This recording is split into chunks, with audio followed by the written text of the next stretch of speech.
ವಿಜಯನಗರ ಜಿಲ್ಲೆ ಹೊಸಪೇಟೆ ತಾಲೂಕಿನಲ್ಲಿ ಸಮಯ ಪ್ರಜ್ಞೆಯಿಂದಾಗಿ ಭಾರಿ ದುರಂತವೊಂದು ತಪ್ಪಿದ ಘಟನೆ ನಡೆದಿದೆ.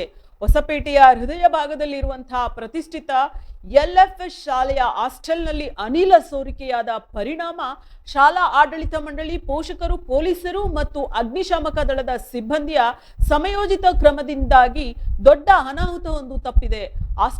ಹಾಸ್ಟೆಲ್ನಲ್ಲಿದ್ದ ಸುಮಾರು 50 ರಿಂದ 60 ವಿದ್ಯಾರ್ಥಿಗಳನ್ನ ಕೂಡಲೇ ಹೊರಗೆ ಕರೆತರಲಾಗಿದ್ದು, ಇದು ಪರಿಸ್ಥಿತಿಯನ್ನ ನಿಯಂತ್ರಿಸಲು ಸಹಕಾರಿಯಾಯಿತು.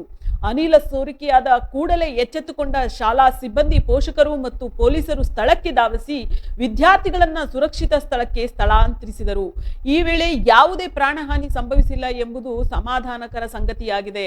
ಘಟನೆ ತಿಳಿದ ತಕ್ಷಣವೇ ಸ್ಥಳಕ್ಕೆ ಧಾವಿಸಿದ ಹೊಸಪೇಟೆ ಪಟ್ಟಣದ ಪೊಲೀಸರು, ಅಗ್ನಿಶಾಮಕ ದಳದ ಸಿಬ್ಬಂದಿ ಹಾಗೂ ಪೋಷಕರು ಮತ್ತು ಗೃಹ ರಕ್ಷಕ ದಳದ ಸಿಬ್ಬಂದಿಗಳು ನಥಾಲಿಯನ್ ಸಾಂಗ್ಲಿ ಅವರು ಸೋರಿಕೆಯನ್ನ ತಡೆಯುವಲ್ಲಿ ಯಶಸ್ವಿಯಾದರು. ಗ್ಯಾಸ್ ಸೋರಿಕೆಯನ್ನ ತಡೆಗಟ್ಟುವಲ್ಲಿ ತಕ್ಷಣವೇ ಕಾರ್ಯಪ್ರವೃತ್ತರಾದಂತಹ ಸಿಬ್ಬಂದಿ ಸಮಯ ಪ್ರಜ್ಞೆ ಹಾಗೂ ಕಾರ್ಯದಕ್ಷತೆಯ ಸಾರ್ವಜನಿಕರ ವಲಯದಲ್ಲಿ ಮೆಚ್ಚುಗೆಗೆ ವ್ಯಕ್ತವಾಗಿದೆ. ಸ್ಥಳಕ್ಕೆ ಆಗಮಿಸಿದ HP ಗ್ಯಾಸ್ ಕಂಪನಿಯ ಸಿಬ್ಬಂದಿ ಸೋರಿಕೆಯಾದ ಸ್ಥಳವನ್ನು ಪರಿಶೀಲಿಸಿ ದುರಸ್ತಿ ಕಾರ್ಯವನ್ನ ಕೈಗೊಂಡರು.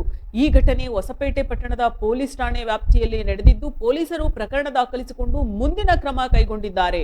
ಶಾಲಾ ಆಡಳಿತ ಮಂಡಳಿ, ಪೋಷಕರು ಮತ್ತು ಸ್ಥಳೀಯ ನಿವಾಸಿಗಳು ಯಾವುದೇ ರೀತಿಯ ಆತಂಕಕ್ಕೆ ಒಳಗಾಗದಂತೆ ಅಧಿಕಾರಿಗಳು ಸೂಕ್ತ ಕ್ರಮ ಕೈಗೊಂಡಿದ್ದಾರೆಂದು ತಿಳಿದು ಬಂದಿದೆ.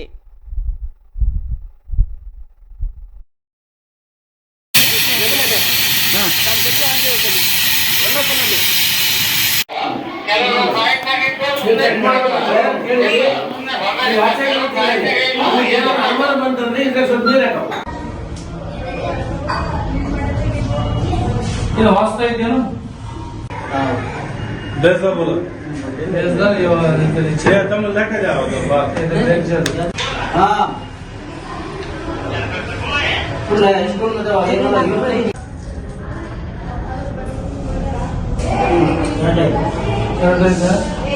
ಸಣ್ಣ ಕರೆಕ್ಟ್ ಮಾಡೋದು.